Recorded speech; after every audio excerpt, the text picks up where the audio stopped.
So what's up mga ka-FS, welcome back to my YouTube channel. So pasensya na kayo mga ka-FS dahil hindi tayo nakapag-upload ng video mga 4 na araw na. Dahil po ay may pinagawa si Idol Boy Maas sa atin na pabahay kay Kuya Bikbik. So ngayon mga ka-FS, yan, ipapakita ko sa inyo ang bahay ni Kuya Bikbik na ginawa natin.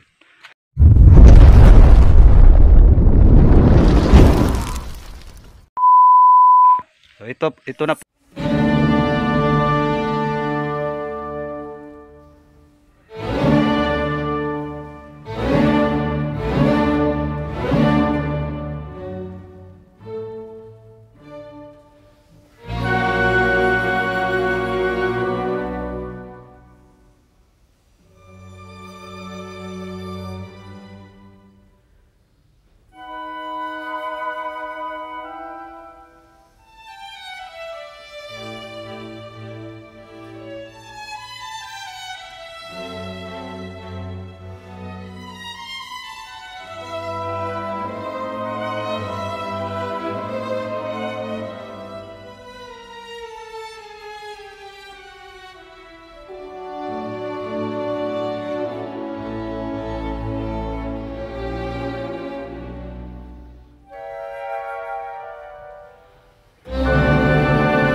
bahay niya. Kuya Bikbik, may tatanong ako sa iyo, Kuya Bikbik. Ano masasabi mo na tapos na bahay mo? Salamat po. Yun. Masaya ka na, masaya. Oh. Yun. So tapos na talaga. Officially tapos na talaga tong bahay niya, mga ka-FPS. So masayang masaya si Kuya Bikbik dahil hindi na siya titira doon sa bahay niya doon sa bundok na grabe talagang sira. Ayan na po. Ayan na po ang bahay ni Kuya Bikbik. Yan, yero ang nilagay natin dyan kasi para hindi masunog yung ano niya.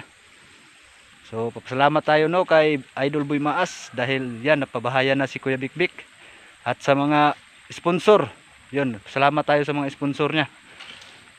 Para mapabahayan si Kuya Bikbik. So yun, maraming salamat sa panonood mga ka-FPS. At hanggang dito na lang tayo. At ang full video doon na lang sa kanya, kay Boy Maas, no, sa kanyang YouTube channel. Ang talagang kaganapan dito sa bahay ni Kuya Bikbik. Boy Maas official po. Doon po kayo manood ang full video po nito. So maraming salamat sa panonood. Hanggang dito lang tayo mga ka-FPS. Huwag kalimutang mag-subscribe, mag-like, share. I-hit na rin ang notification bell para mas lagi kayong updated sa mga bago nating upload ng mga video mga ka-FPS. So God bless sa inyo lahat. Paalam.